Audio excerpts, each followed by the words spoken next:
Legends, welcome back to the Fitness and Business Podcast. Johnny Salmon here. Thank you for joining. If you're a new guest, welcome to the show. If you're a returning guest, glad we added enough value that you've come back. Regardless, make sure you press the subscribe button wherever you're listening. Got a guest on with me today, Connor Healy. How are you, mate? Doing well, thank you, Johnny. Thanks for having me. Mate, thanks for jumping on. Today, we're really going to dig into a bit of Connor's, we're going to have a conversation, but mainly wanted to chat through with Connor how he looks after himself. You guys know this podcast is about making sure that body and mind are, operating well and clear, so that you can show up and do what you need to do in your business, in your life, and for yourself as well. A lot of people that, consider themselves high performers will put themselves at the bottom of the ladder in regards to their fitness, their health, but put their business, their cash flow, their finances, their family above them, which is somewhat okay. But if you continue to go down and burn out, it's not. So we're going to tap into today how Connor looks after himself with fitness, nutrition, mindset, and see if we can grab some lessons out of a brain that's been in the sales industry and probably a few other industries, which I'll touch on, or he'll touch on. Mate, a few minutes would be great to just give any listener who's jumped on a bit of a reason why would I listen to this podcast, a bit about you, your background, and why you're where you are now. Why, how? Well, firstly, great to be here, Johnny. Thank you very much. And I have a bit of a diverse background. I'll start at the very beginning. I was born in Indonesia, so we were expats. Irish dad, Aussie mum. And after living in Indonesia, I moved to Hong Kong in the 80s. So I was born in 1980, so I'm now I just turned 45. So I born in 1980, lived in Jakarta for 6 months, moved to Hong Kong for about 3.5 years, moved to Sydney for about 2.5 years. When I was 6, we went back to Hong Kong. When I was 10, we moved to Korea, Seoul, Korea. And that was interesting, being a Westerner in a country that has just sort of opened up after a communist regime. And then in 93, Mum wanted to move to Australia, but there were no roles for my dad. So we moved to New Zealand. And that's where we sort of immigrated and stayed there as a family. My dad unfortunately passed about 2 and a bit years ago, but my mum and my sister still live in New Zealand. My brother's in Sydney. And I got bored of New Zealand. Not bored, but I wanted to travel the world again. So I came over here to study hotel management and tourism because I love people. And this is probably the foundation of my success in life and in business is the fact that I enjoy people. I enjoy talking with people. I enjoy finding out about them. Living in lots of different countries, I was always very curious about why would they do that, and the different cultures, and why it's okay in this culture and it's not okay in this culture. And I came over here to study hotel management. So I finished my degree in hotel management, but as part of the hotel management school, I lived in London for 6 months. I lived in Noosa for 6 months. I was actually in London when 9/11 happened, which was kind of an interesting time in a hotel. So London was pretty quiet for a few days there. And then I lived in Sweden for 1.5 years. I had a Swedish partner at the time.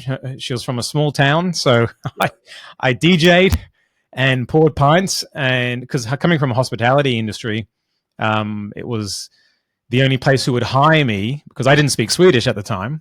Was an Australian. There was an Australian bar called the Dancing Dingo in Gothenburg, and Kim, his name was Kim, and he hired me, and I poured beers for a while, and then he didn't like the DJ, so he said, "Do you want to learn how to DJ?" So I learned how to DJ, and I DJ'd for a while on the Friday, Saturday, and Sunday nights. And then I was like, you know what? I was 23, and I felt that I wanted to sink my teeth into my career. And I moved back to Sydney in 2004, and that's when I started working in sales in 2004. I worked for an organization called it was called Advanced Neurodynamics back then. It ended up being the world's #1 NLP training school, and I was with them for about 20 years. But early on in my I've always been driven. Early on in my career with that organization, I had a problem, Johnny, and that was my dad was, he was high up on the corporate ladder chain, and that's what I wanted to be. I wanted to be that guy. but I loved what I did working for the Tad James company or working for Advanced Neurodynamics, but it was a small business. You know, those three of us, four of us, five of us. And in my head, I was like, oh, my ambition to climb some sort of pseudo corporate ladder was in conflict with what I love to do. And I'm sure a lot of your listeners will have a bit of conflict in their career, a bit of conflict of part of me wants to do this and part of me wants to do that. So it was probably over a couple of beers and with a hangover the following morning. And then I realized, I thought, you know what? There's no corporate ladder for me to climb in this organization. The only way for me to be at the top is if I build the ladder below me. And that's what I did. I ended up building the company. We ended up, with 30 employees globally. We had an office in Australia, an office in the US. And I built that company up from a few $100,000 per year, which is when I joined, up until both the Australian and US office was, knocking on the door of 10 million per year. And that was just winging it to begin with, but really failing forward fast. The business owners were great in the sense that they were happy with whatever I was doing as long as I kept making the money. So that meant that I was able to make all the mistakes I needed to make. And as long as the business was making money, they gave me that freedom and that flexibility. So over the last 20 years, I've traveled the world, coached and mentored thousands of training school owners, coaches, professionals, and that led me to opening up the business that I have now, which is finally my own business with a very, very good friend of mine, Callum Hock. We started Connect Coaching 20 months ago, and as a result, we've just absolutely hit the ground running. Kicked some huge goals, and we focus on the business mentoring space for small businesses and targeted sales and presenting courses and workshops and trainings for corporates and medium to large businesses. And it's just been a bit of a ride, a lot of juggling, but so many learnings along the way, and really, really resilience and grit. You hear about resilience and grit, and I used to say it all the time when I was employed. But now, as an entrepreneur and business owner, you really understand what it means to have resilience, which is your ability to bounce back. So strong resilience. The stronger your resilience is, the quicker you're able to bounce back from a knockdown. And grit, and it's often used in the same sentence. I used to think they were the same thing, but I've actually done a lot of research on it now, and I teach it. I teach it as part of our corporate trainings and as part of our personal, private mentoring groups. And resilience is your ability to bounce back after being knocked down, and grit is long-term perseverance towards a goal. Long-term perseverance. And there's quite a remarkable lecturer from Pennsylvania University called Angela Duckworth. You may have seen a short of this video somewhere on Instagram or social media or YouTube.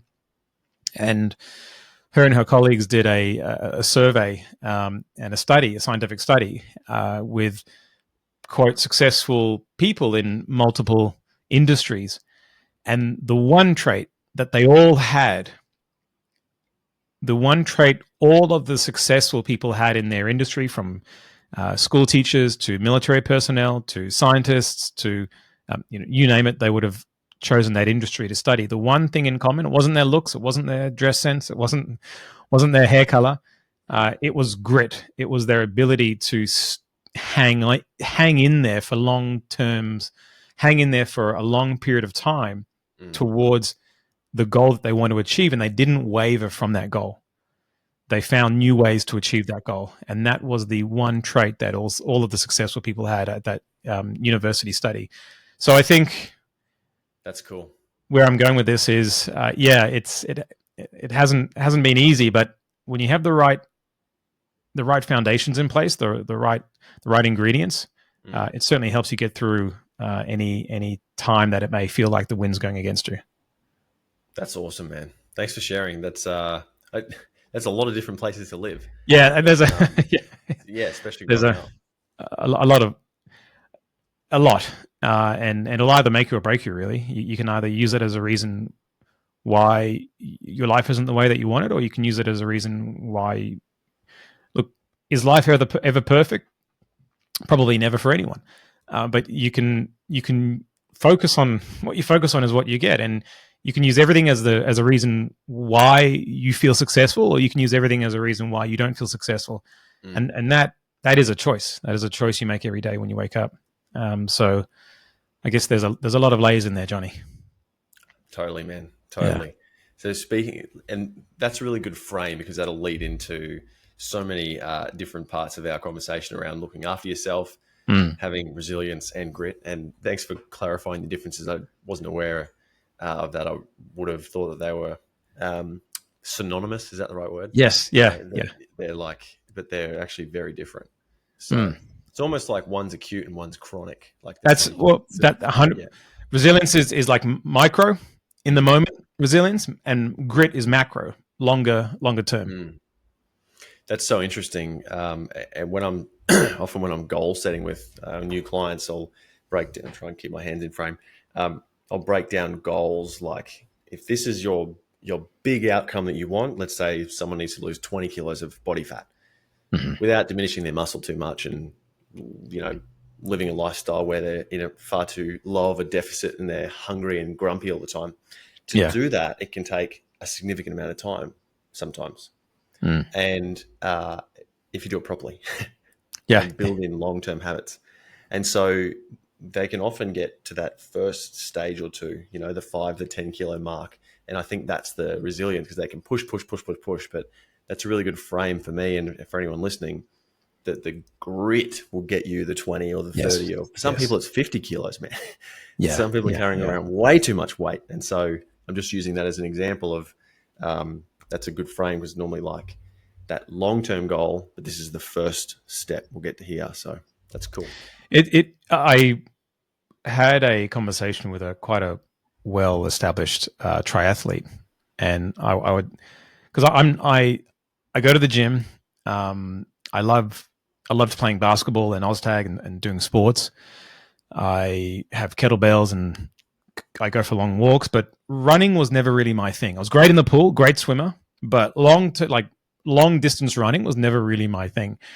And I would always wonder how they kept going in these triathlons. So her name was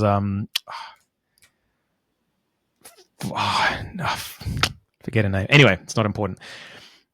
I said, how do you keep going? Like how can you keep going for 3 hours? And she said, Connor, you don't. What you do is when you're running, it's the lamppost that you see in the distance becomes your target. And when you reach that, you pick another lamppost and that becomes your target. And then you pick another lamppost and then that becomes your target. And so the triathlon or the marathon, one of the two, was a series of mini goals that that she set for herself, and that she would accomplish them in that triathlon or in that marathon. And that's how I've approached business as well. Is your larger goal is a combination of your micro goals all added together. Because quite often your macro goal, your large goal, is out of reach for you right now. It should be out of reach. In fact, your goals should be big enough so you know what's actually holding you back from achieving them. And if your goals aren't big enough, so you go, shit, I can't get this because these things are in the way. That's what a goal should do. A big goal, what is it? A BFG, big effing goal should be big enough so you go, I can't achieve that because of these excuses right here. And it's those excuses and those reasons in the moment now are the ones that you focus on, and you help people get over those. And then that makes the larger goal obviously more attainable, but also much more fulfilling and rewarding when they get there. Mate, 100%. And I want to dig into your habits and lifestyle in a second, but on this note, because it'll be super valuable for listeners, because you've got such I'm assuming with your background, you've got such a diverse client base, experiences. You've been around on Earth 13 years longer than me. So being 32 and 45. So if you're, when I'm setting fitness goals for clients, it's potentially a similar frame for the person, but you're doing it for, growth, finances, KPIs, etc., whatever they are. And I've got it for muscle, body fat, lifestyle, Yes, stress probably management, all very, that. very aligned. Yeah. Yeah. And so I just wanted to touch on, because I often, it's a segue from where we just were. I'll often talk people through, I'll just use the same reference so I don't have to tell another story of a 20 kilo weight loss. Hmm. The client doesn't, or the person doesn't lose 20 kilos. They start acting like the person that's 20 kilos less by doing X, Y, Z, ABC, 1, 2, 3, Hmm. every day, every week, every month, every quarter, every sprint, however you break your year down until they get there. Hmm. And so it's a culmination of like behavioral goals. I'll talk them through. So can you, based on what I just said, have you got a different, like a reframe? Because anyone that's listening to the podcast again will have heard me talk about behavioral goals and how it might be drink 3 to 4 liters of water, walk, 3 to 5 kilometers every day, go to the gym 3 times a week and lift weights. Don't eat too much shit. Don't Yeah. get drunk too many times a week. So all these behavioral goals that I'll try and get someone to implement into their lifestyle. How does that align with the not so much sales training, but the mentality behind? I think I I just know where think you're it's so going. aligned. Yeah. In today's world, I think the biggest, in my experience, one of the biggest running parachutes that people have, That's what I was getting to. Barriers. Yeah. yeah, is actually fear. So you can help, if you help someone dismantle the fear, then you can free up energy. I'm also big on energy, not in the lighting candles and sort of stuff. Although I've got nothing against that, but I follow. There's an ancient teaching from Hawaii called Huna, and it's all about energy, and it's all about filling yourself up with energy. And it comes from the point of view that if you don't have quality energy, I guess if you're putting food in your body, if you're not putting quality food, you're not going to get a quality output. So the energy that you have, there are some people that walk into any room, and you just sort of look at them, not because of any of their physical appearance, but there's an energy about them. Yes. And there are some people that have quality energy, and there are some people that have energy that maybe isn't such a high quality. And those people are, in life, we have those people who give us energy. So when you talk to people, do you feel more energized from that conversation? Or does it feel like that person has taken, almost thieved energy from you? In fact, there was as a teenager, we used to, joke around and say so-and-so is an energy thief. And why is that? And when you can start to tap into that and teach someone how to, first and foremost, fill up their own fuel tank, then they actually have more energy to give out. They have more energy to want to work on themselves. If someone's at capacity and they're at burnt out, and here I'm saying you got to do more goals, they're empty. There's no way they can even contemplate in their neurology.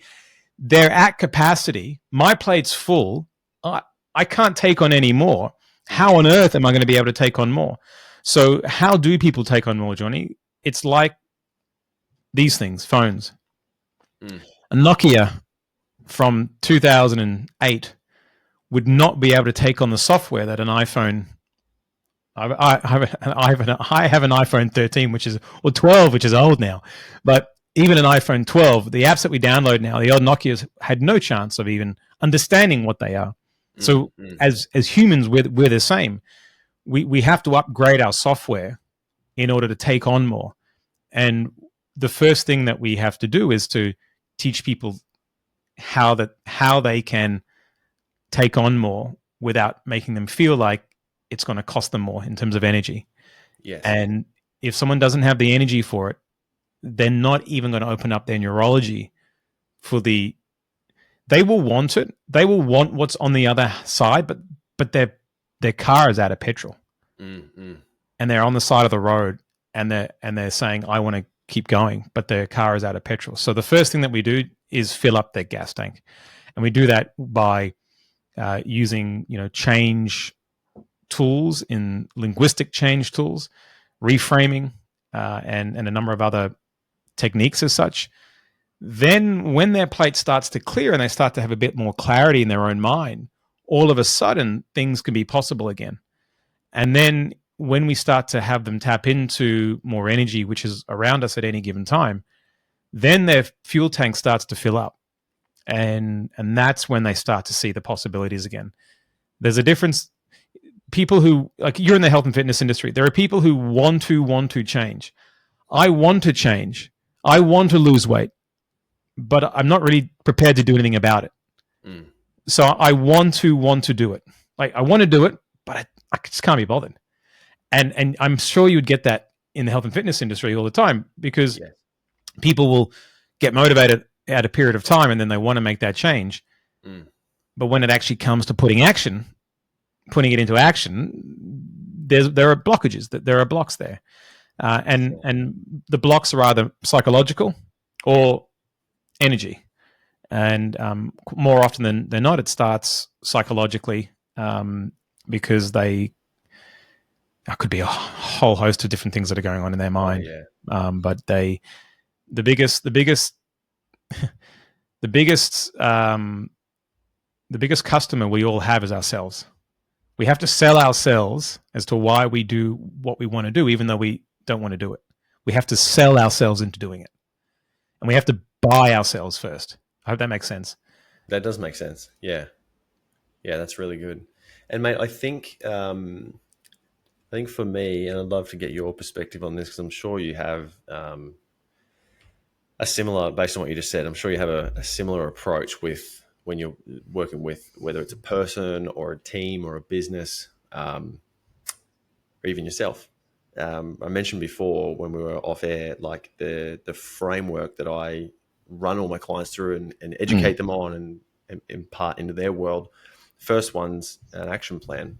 And that phrase I stole from policing, or borrowed, I should say. Can't steal from a police force. That's bad. That's a oxymoron, isn't it? Better mute that one out. It's having a vision and a mission and some goals. Mm-hmm. And just like a company or business structure does. And I think we need that for our personal outcomes and our fitness and our business. And it can often just be about the business and about the revenue or the profit. But we need it for ourselves, especially with looking after yourself. And I find that on that note of people not really, because I've had those conversations so many times, whether it's someone that's started or had a conversation with me on Zoom or the phone, and I can tell they're not quite ready, to actually do something about where they're at. What did you say? I want to. I want to do it. Yeah. Yes. So I want to get fitter. But I don't really want to yet, so I want to. Yes, correct. There's 3 steps. I'm here, and I need to get through that one to get to that one. Yeah. Just trying to remember where I was going with that. Yeah. So vision, mission, goals, just like a business. So if someone isn't clear on that with your side of things or my side of things, they get lost. Hey. 100%. Clarity is key. Clarity leads to certainty, and certainty leads to a level of congruence in behavior.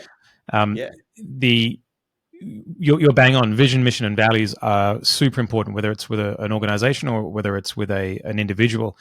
In mission and vision, there are different explanations for it, but the way that I use it, for me, vision is big picture, where we're going. Mission is how we're going to get there, and the values are what motivate us at the unconscious level on a daily level. And if they're all out of alignment, then it's going to feel like someone's moving forward in mud. It's going to feel like everything's going to be hard. There are so many 50-50 calls in life that could either go our way or not go our way. Yes. And when things are going our way, it's when we have this level of alignment within ourselves and the direction that we're going in life. And I went with one of my clients just last week, actually. The client that I was referring to before, he had a situation that he wasn't too sure how to handle, and it was chewing up energy. It was chewing up his bandwidth, because if your bandwidth is chewed up in thoughts and feelings of conflict, then you're not going to have energy in order to go out and achieve your goals. So it's like a computer. You open up a computer.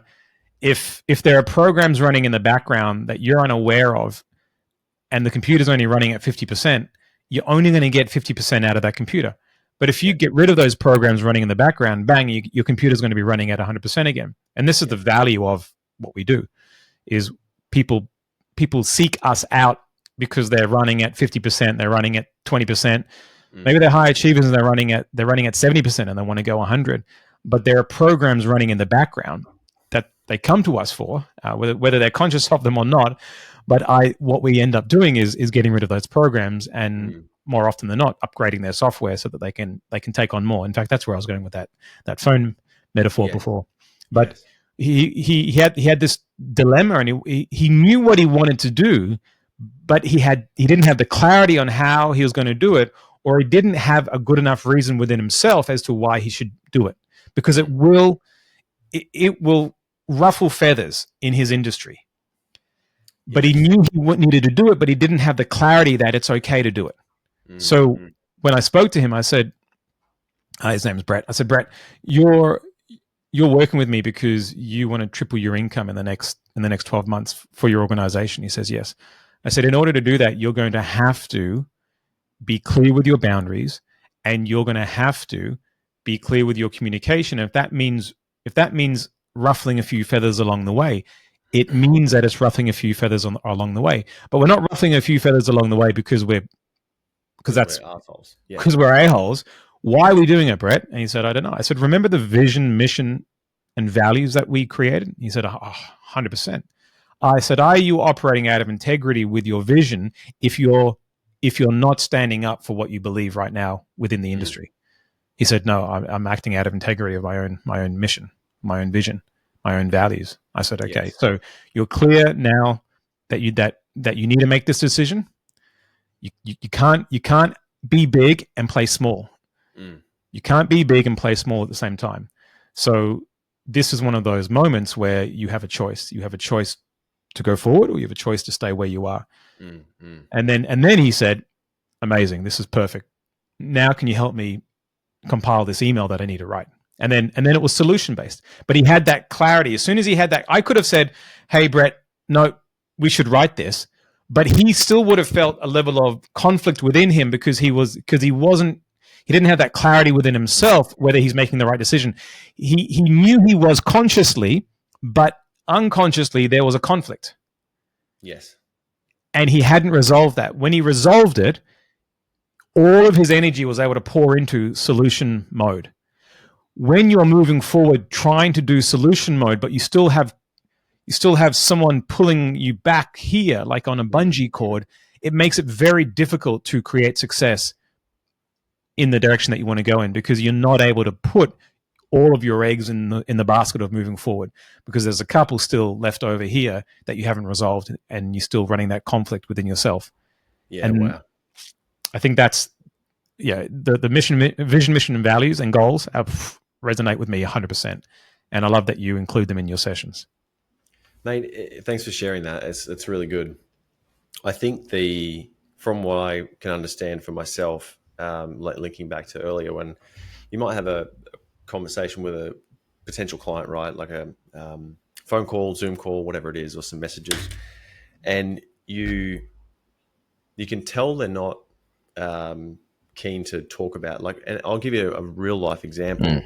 I'm not mentioning names, but I've spoke with a gentleman recently, and I could tell from the first instance that talking about getting clear on a vision and a mission and some goals and personal values and things like that I don't think he'd ever had that conversation with someone before. And this is someone that's like probably almost 20 years older than me. So I could feel there was like conflict there of like, I haven't explored this before. There's stuff in here and stuff in here I haven't worked through, and quite a successful gentleman. And it's like, he may not have explored that. He's explored it for the business, but he hasn't explored it for himself. So it's almost, I don't know if it was scary, too much, fear-based, or just hadn't had the safety to open up about that yet. But my communication is, and I'm thinking, and this is what I wanted to ask you, where do you think those barriers are for people with fear? And I know everyone's different, but just if we can touch on this, like, and using his example, he's he's resistant to talk about it, but he want to Correct. get fitter and get healthier and run his business better and be a better family man and all of those things. I want to do that, which I think he was in that boat that I want to, but he can't pull the trigger on it because that's how I coach. And he just wants a fitness plan. I'm like, you won't do the fitness plan. You've proven that for 20 years. What are we going to do about it? Sigmund Freud, one of the, grandfathers of psychology, if you will, coined a phrase, the pleasure-pain principle.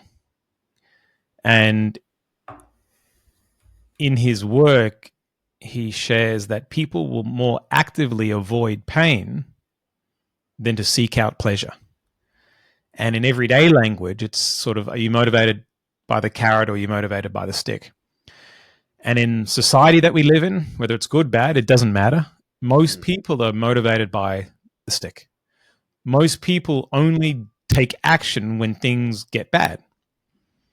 And when you're working with a client and you're unpacking what on earth they want to work on, if someone is motivated by the carrot, if someone is motivated by pleasure, if someone is motivated to, in NLP, neuro-linguistic programming, we call it towards or away from motivated. Yes. Yep. Have you heard of that? Have you? Yeah, towards or away motivators. Yeah.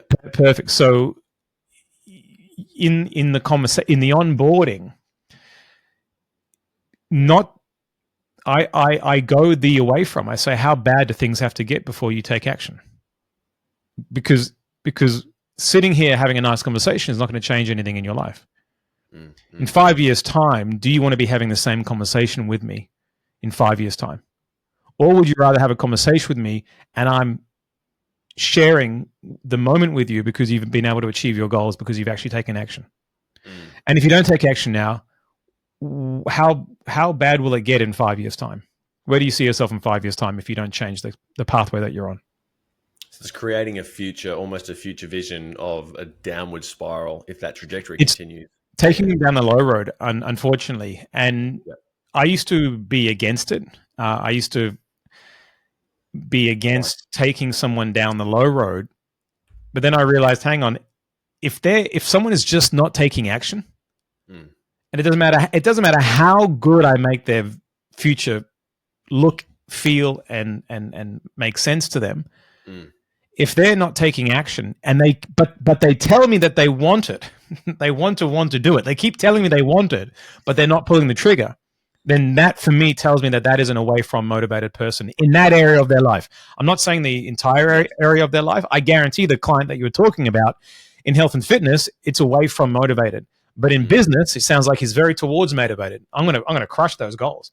I'm gonna get those goals. I'm gonna make money, and then I'm gonna make more money. And those people are motivated towards it.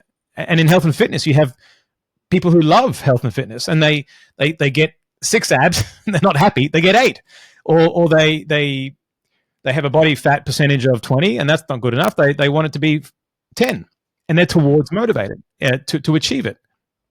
But in another area of their life, they're away from motivated. So for this gentleman here, what would help him take action is a little bit of a forecast 5 years from now. And I guess it was like the Christmas Carol, the Christmas, Christmas Carol by Charles Dickens, where the ghost comes and he shows Scrooge the ghost of Christmas past, the ghost of Christmas present, and the ghost of Christmas future. Yeah. And he shows the future of his life and what it's going to be if nothing changes. Metaphors are used all the time. I use metaphors all the time, especially in selling, but metaphors are around us all the time, symbols and metaphors. And that's a perfect example. That when you see A Christmas Carol, when I first saw it, it had an impact on me because it was like, if you don't make a change to do good things, then your future won't be as bright as you want it to be. And I think that's, so to answer your question, how do you help someone overcome that fear? One sledgehammer approach, and this is a bit of a sledgehammer, is to get them to look down the track another 5 years, and Mm. 5 years down the track, if they're still overweight, they're still carrying that weight, they probably have more inflamed joints. They probably haven't changed their diet. They could have high elevated this. They could be missing this in their in their blood. There's a lot that can go wrong, and if they have a lot to live for, then there's a not. If they have a lot to live for, then they look down the pathway. It's not what they want. It should be enough of a wake up call to take action now. Yeah, that's it. If they want it. By the way, I'm not preaching that everyone should do anything. Yeah. It's only if they want it. 100%. That's the difference. I don't think you should force anyone to do something that they don't want to do. But if they tell you, I want this, and the thing that's holding me back from doing it is myself, which is effectively what it is, then as an effective communicator, because this is all this is communication. As an effective communicator, the more well-rounded you are, the more communication skills you have in your toolbox, the more likely it is that you're going to find that trigger that will motivate that person to actually make a positive change. That's awesome. That's great. Thanks for covering that. Mate, I want to dig into now how you said before you go to the gym, you obviously eat well, you got energy, skin looks healthy, eyes look clear, hair looks healthy. Like these are all telltale signs that someone's doing some things habitually, long-term to care for themselves. And a lot of people that are, whether you own your own business or whether you run someone else's or you run a team, they're often, like I said before, bottom of the ladder. They don't do it. What do you do? Just give us a bit of an insight to look after yourself, fitness, nutrition. I think let's start with the motivation to begin with. And you spoke about values. In the line of work that I'm in, we see values as things that motivate us at the unconscious level. So we don't have to think about it. They motivate us. And I'll give you an example. In winter, a lot of people are motivated to watch rugby. They don't have to convince themselves to do it. It's what they want to do. It's important to them, so they make time for it. A lot of people value holidays. So every year they make time to go on holidays. At tax time, people values are what are important to us. So are my taxes important to me now? No. But when they're due, and even if they're late, they're very important because I'll be taking action towards doing my taxes. So the first and foremost is to have your life values in some sort of order. And if you don't know what life values are, then you should talk to Johnny and go in and do a session with Johnny and get your life values sorted out. Because if health and fitness isn't up there in the top 3 or at least the top 5, then it doesn't matter how many affirmations you do. It doesn't matter how many alarm clocks go off at 5:30, 5:35, 5:45, 6 a.m. to get you up. You're not going to get up because it's not important to you. So the first thing you need to do is change your values. So for me, for example, my life values would be family, and then my work, and then probably my health and fitness. That would be my top 3 values. Whereas, so for me to make it a priority, we make the things that we value the most, we make a priority for in our life. So if we value scrolling on Facebook for 2 hours, even if we consciously don't value it, but values are what motivate us at the unconscious level, yes, we will still make time for that. Totally. I am so coming back to what you've asked. The first thing is to have your values in check, because it's half of it.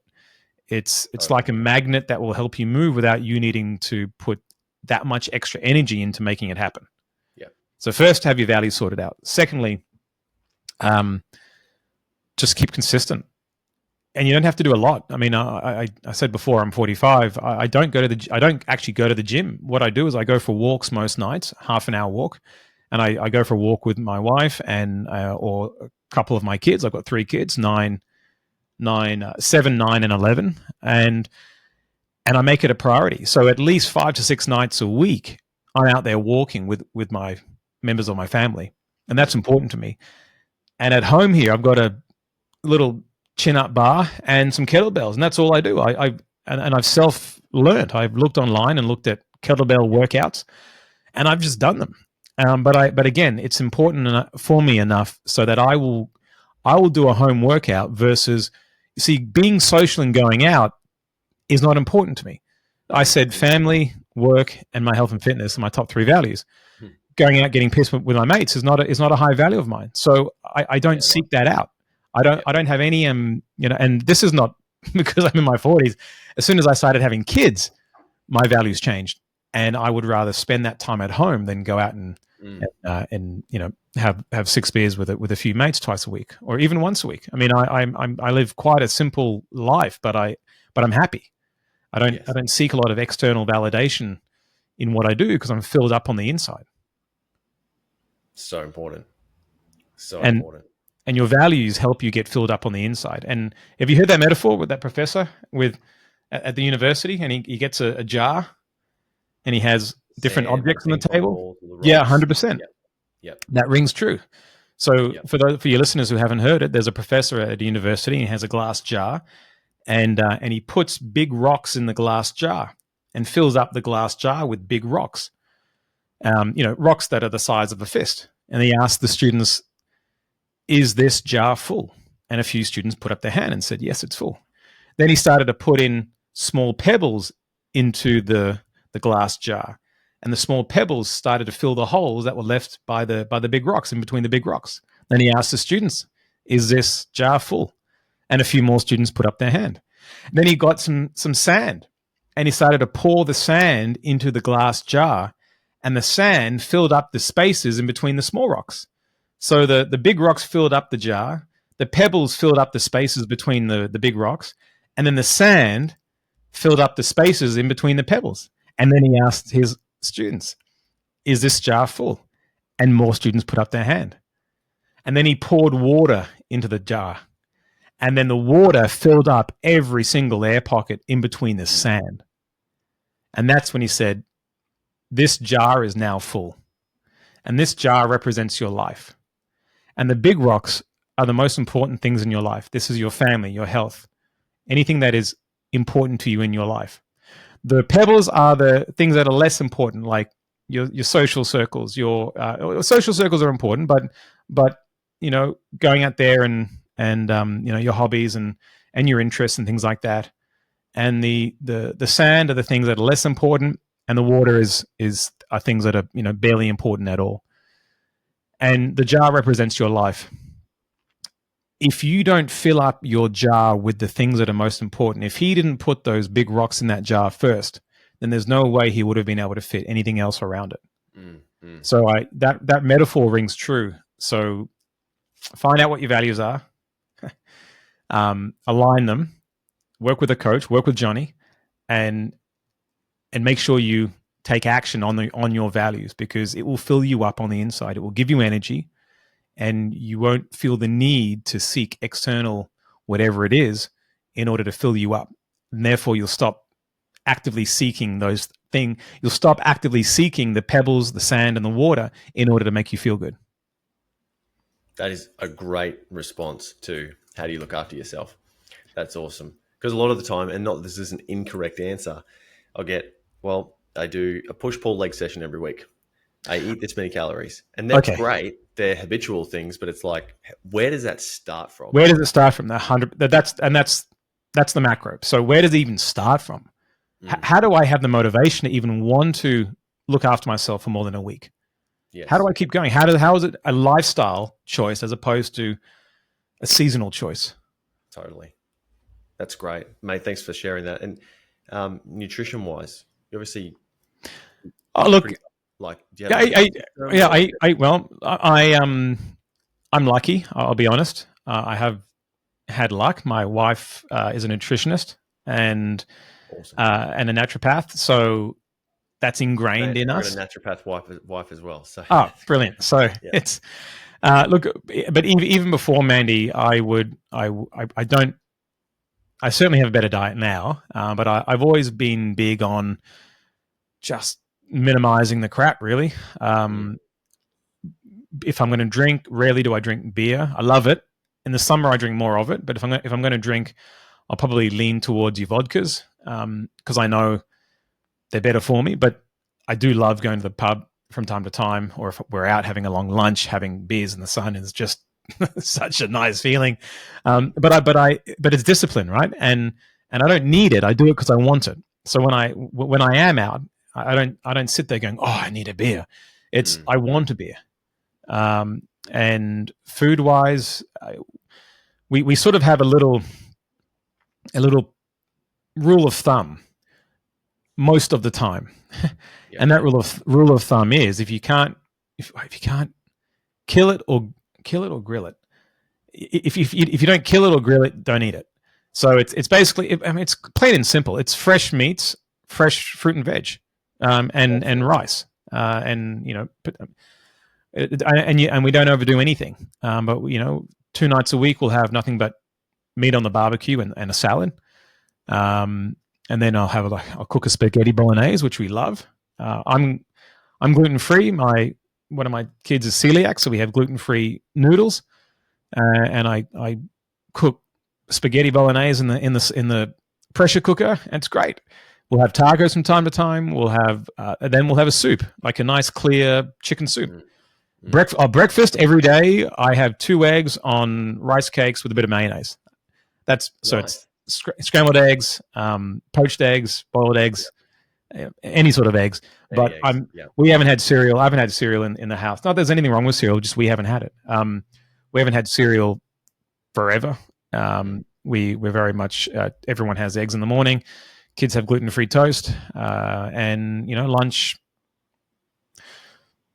whatever's in the fridge. But we don't have a lot of processed food at all.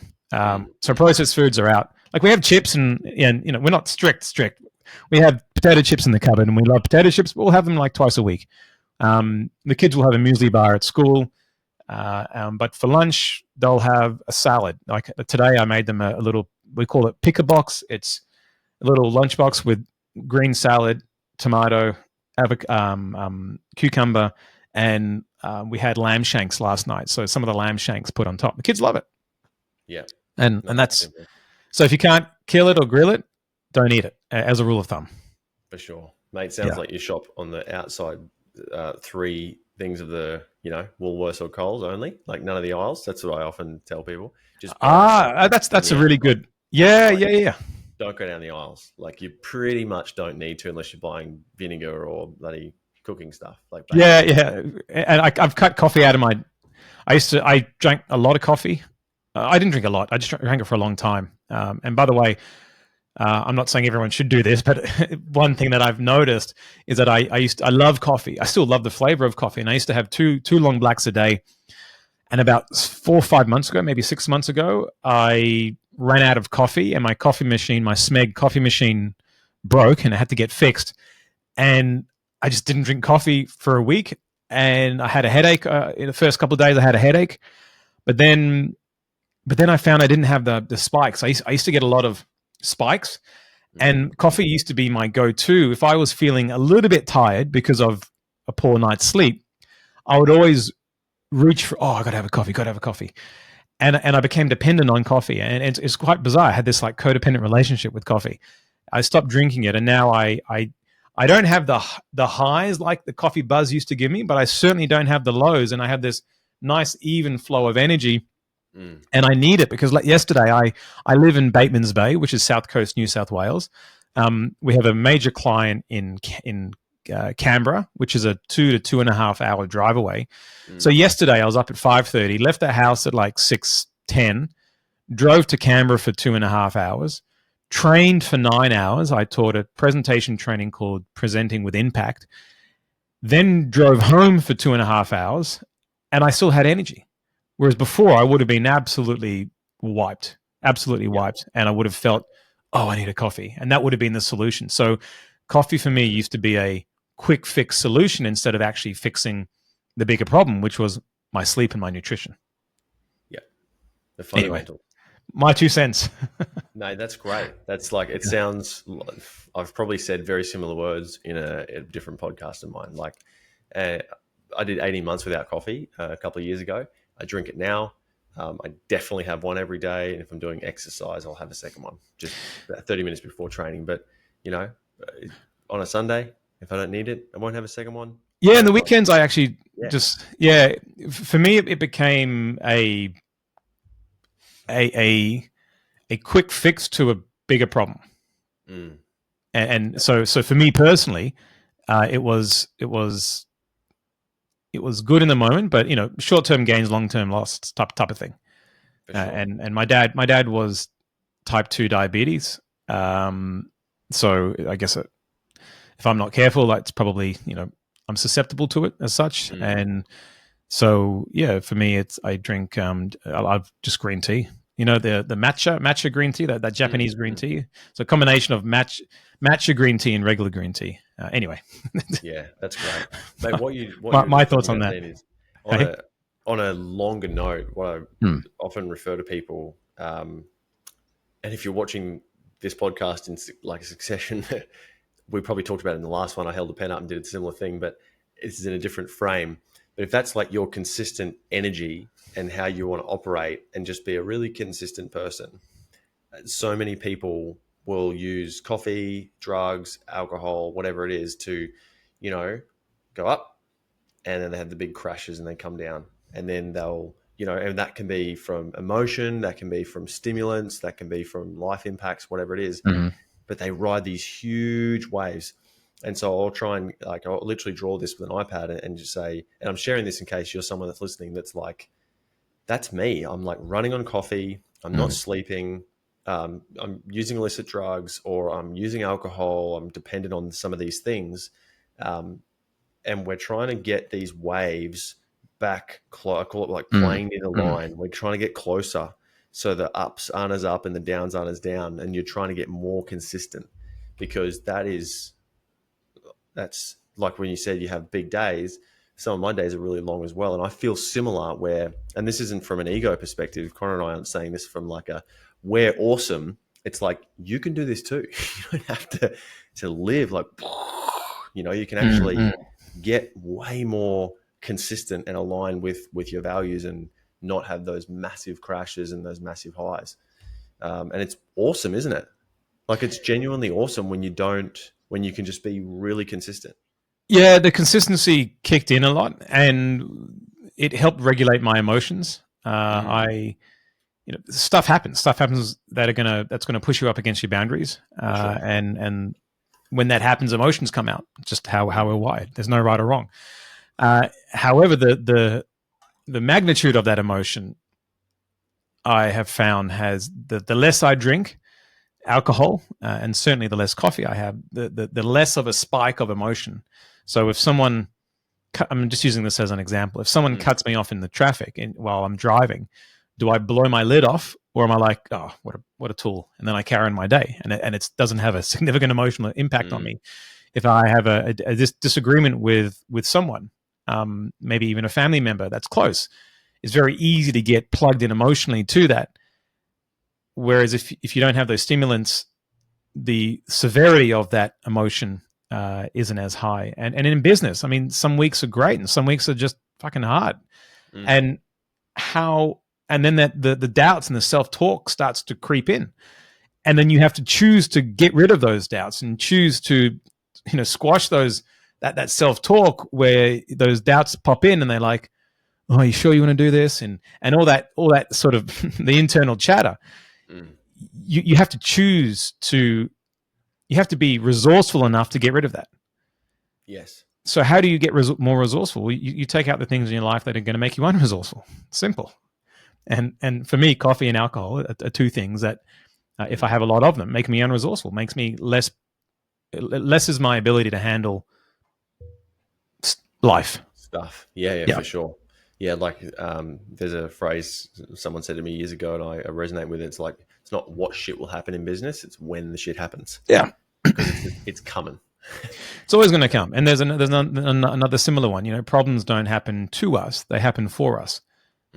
So when you have the energy, I spoke about energy before. When you have the energy to even buy into that, like you have to, first and foremost, you have to buy into that. It's not just a thing that you say; you actually have to buy into it. You have to make it as part of your belief system.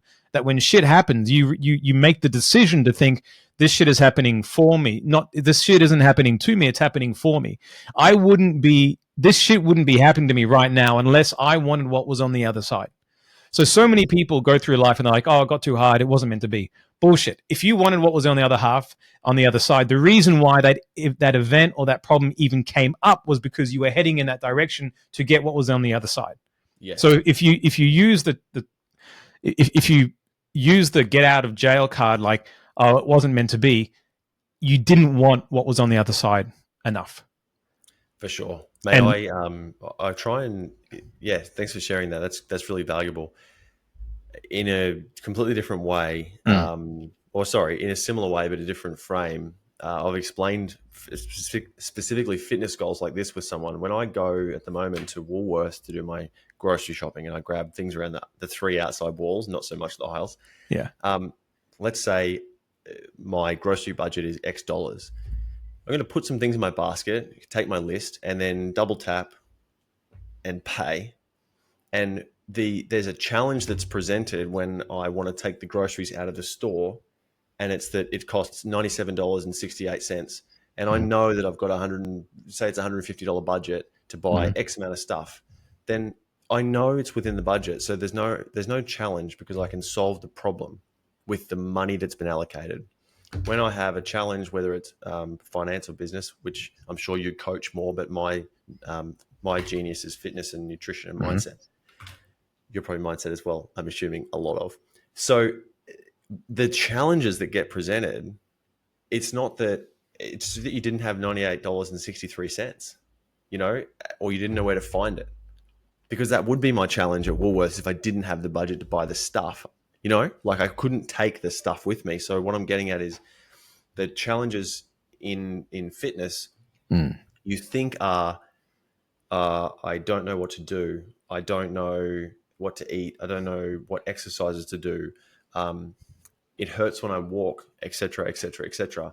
But it's that you just don't have, for lack of a better example, the $98.63. You don't have the specific next steps or solution to get you out of that mess.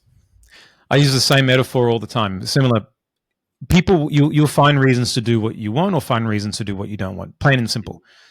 If you don't like playing cricket and there's a cricket bat and ball on the floor, you're not going to convince your mates to play cricket with you.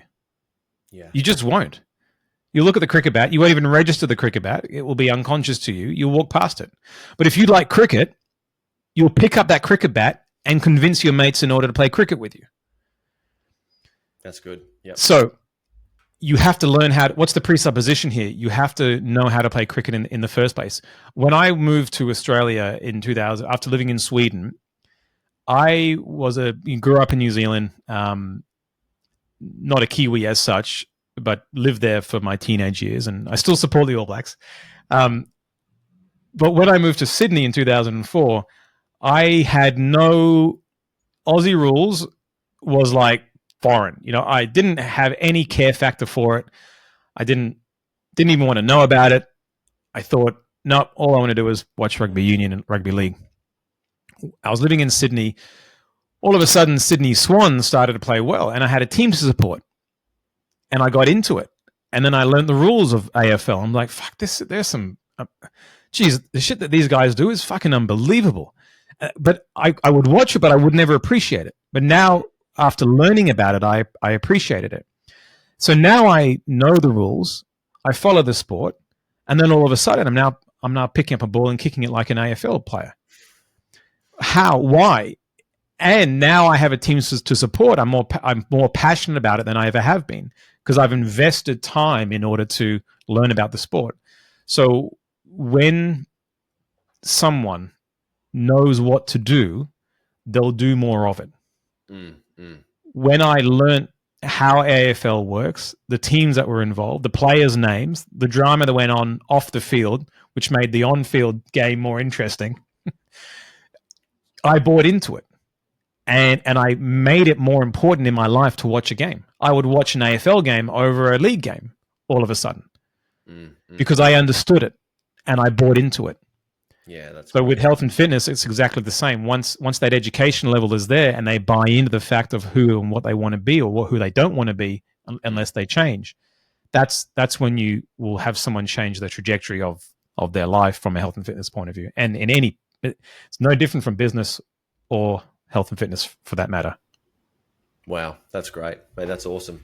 And I've just glanced down and seen that we're just bang on 1 hour, which is plenty for the listeners to absorb to and from work or something like that. So, have you got any closing comments or things that have popped up that are like? I always like offering people to close the loop. Is there anything you haven't said that that you wanted to add?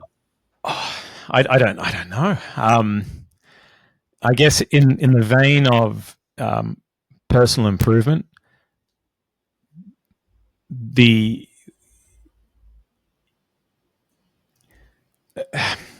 it's not going to happen straight away. You have to start with a single step. What's that?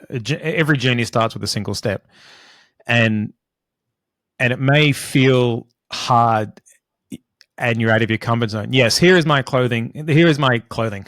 Closing, and it's a quote by Ginny Rometty. Two quotes. I told you before I love quotes. Maybe I said that offline, but I love quotes. And these two quotes, one is from Henry Ford and one is from Ginny Rometty. Henry Ford, he said, if you feel like everything's going against you, just remember that airplanes take off against the wind, not with the wind. First one. Right. Second one is by Ginny Rometty, and she was the ex-IBM CEO. And she said that growth and comfort do not coexist. So if you are uncomfortable, if you are out of your comfort zone, then you're growing. You have to be out of your comfort zone to grow. You can't be comfortable and grow. It doesn't work because you are not going to form a new neurology that will require you to upgrade your software of your mind and your body in order to achieve the goals that you want to achieve in life. So if you set a goal for yourself and it pushes you out of your comfort zone and you say, fuck, this is hard. Why am I doing this? Keep going, because growth and comfort don't coexist. A muscle that hurts is a muscle that's growing. I mean, normally, unless it's snapped off the bone, but generally a muscle that hurts is a muscle that's growing. Our brain hurts when we're growing. Yeah, that's great. That's a great closing one because it's relevant for both of us, both of our fields. So that's awesome, mate. I'll wrap us up. Thanks heaps for coming on the podcast. I so appreciate you giving up your time today. For anyone that's listening, I've said this often, Connor. If you've listened to all of this and you haven't learned anything, press rewind because you probably weren't listening because there's so many gold nuggets in the conversation. So, mate, appreciate it. Have a great week. Likewise, Johnny. Thank you for having me. Thanks, mate.